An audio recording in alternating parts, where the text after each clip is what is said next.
Mr. Speaker, honorable senators, my colleague, for the record, my name is Wanjiku. I will commence the closing argument, then my two colleagues will come thereafter. Honorable senators, our point of departure is the sequence of events as prescribed under Section 33 of the County Governments Act. And definitely, as we sit here, it's not in dispute that the County Assembly has the jurisdiction, the first jurisdiction or the first instance in moving a motion for the impeachment of the governor.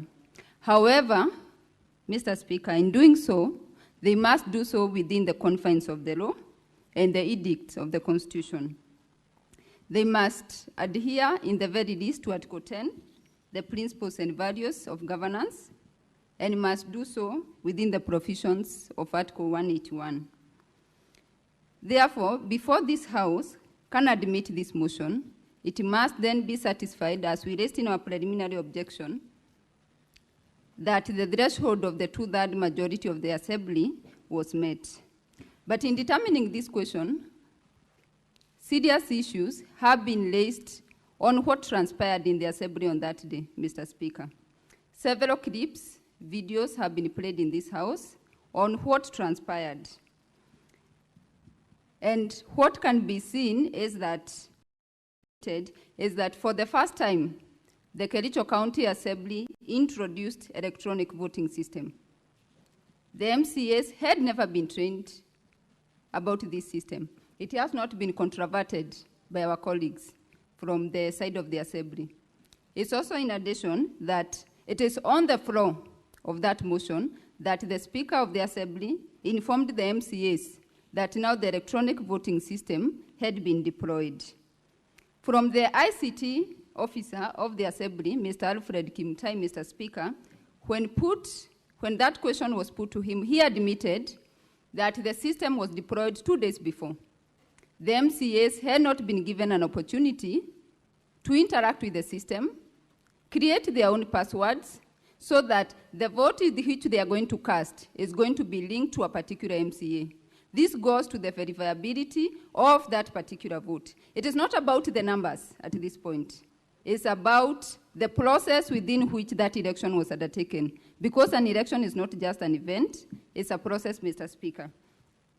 It can also be seen from those clips which have been played in this House that there was a division in the Assembly. And when there is a division, the standing order requires that a roll call vote is taken on that issue. The issue was raised by one Gabriela, who has been called as a witness before this House, and was supported by 17 others, making a total of 18.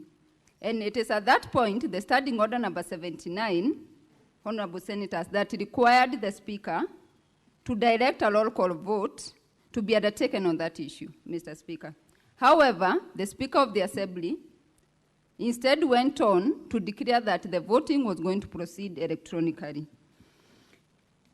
It is not clear why at this point, for a matter of this magnitude, because as we sit here, the decision that is going to be undertaken, that was undertaken by the Assembly, is going to take away the political right of the governor, because he was declared as the duly elected governor. But on the same breath, it's going to take away the decision and the will of the people of Kericho County.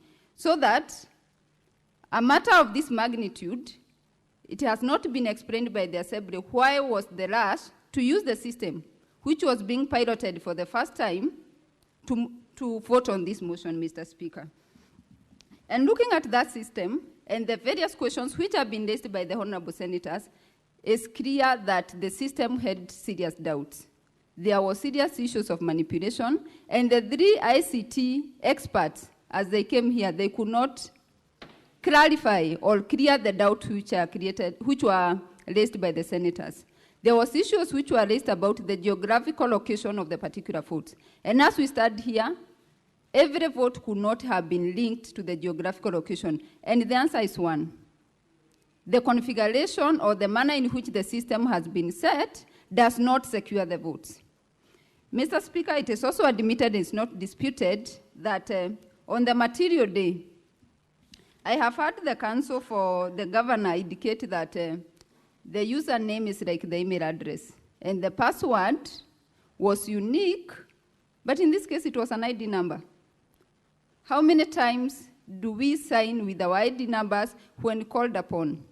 It is clear from the list of even the laptops that was applied to them that they had to write their own ID numbers. As they signed various registers, Mr. Speaker, they had to indicate the ID numbers. So what is unique about the ID numbers when we talk about a password? And it is clear from the 3 ICT experts that the two-factor authentication or the multi-factor authentication was not created for this system so that every particular vote can be linked to the MCA. Also at the same time, from the Hansard at page 195 of the governor's Bado, the Speaker himself of the Assembly publicly announced that the ID number is the password. So it was no longer a secret of what the password was, Mr. Speaker. And at the same time, issues arose about whether the MCAs had brought the tools of trade, particularly the gadgets which were required to conduct business. But as it has been shown, is for the first time they were going to use electronic voting. No prior notice had been given to the MCAs, and that was declared on the floor. So that when the MCAs have given evidence that they did not have their phones, they cannot then be faulted, because in the normal conducting of their business back in the Assembly, it is for the first time that they were required to use their phones. Mr. Speaker, it has also been shown also about the user name, which is not disputed, that the first link had all the usernames.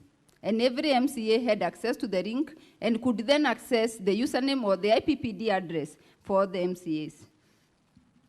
And with that, Mr. Speaker, the case for the Assembly is that 3 voted. But the question the House should ask is the verifiability of these 33 votes. Can you link the vote of each and every which was casted or which is said to have been casted to the particular MCA? It has also been admitted that the MAC address for the devices used in casting these votes could not be submitted to this House by either of the ICT officers. And with that, even as we narrow down, on the governor's side is that 18 MCAs did not vote. And narrowing it down is that there are 4 disputed votes in this case. That's the vote of Martin Kiprangat, who testified yesterday. We have the vote of Kibet Mosuben. We have the vote of Amos Biril and Edna Chepkirui. And just to attempt to address the issue of Edna, she has 2 conflicting affidavits. And as the Assembly is faulting the governor's side for not calling this witness, they have equally not called her to come and produce this affidavit. And as such, we are left at a point whether indeed she did sign that affidavit with the Assembly. But also we have the clip of Kibet Mosuben, which was played where he received a call from Mr. Logon, who was the motion mover. And the best defense the motion mover would give was that that's not my voice and I do not drink.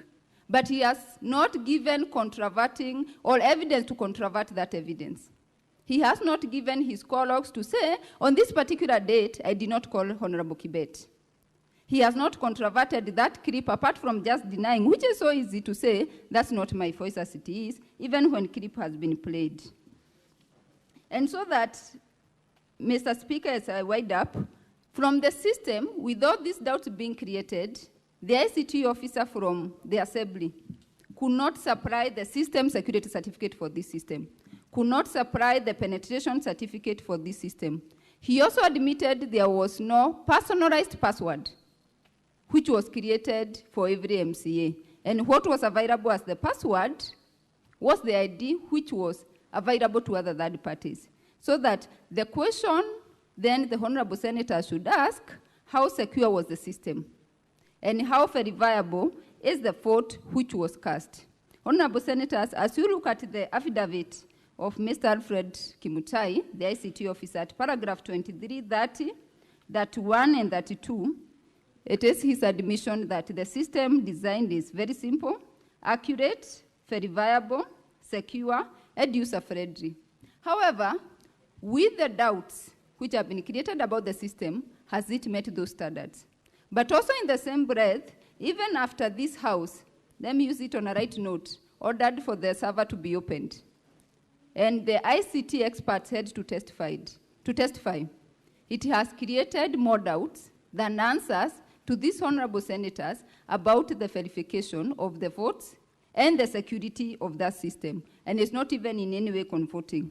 But if that doubt then is there, and the verifiability of the votes cannot be proven, the integrity of the system cannot be proven, it cannot then be said the two-thirds threshold was met.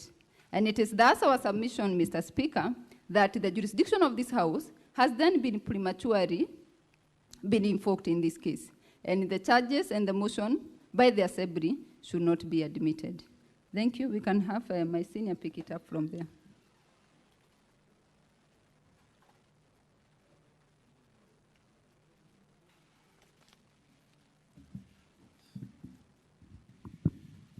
Mr. Speaker, sir, and the honorable senators, allow me to pick up from where my colleague has left and complete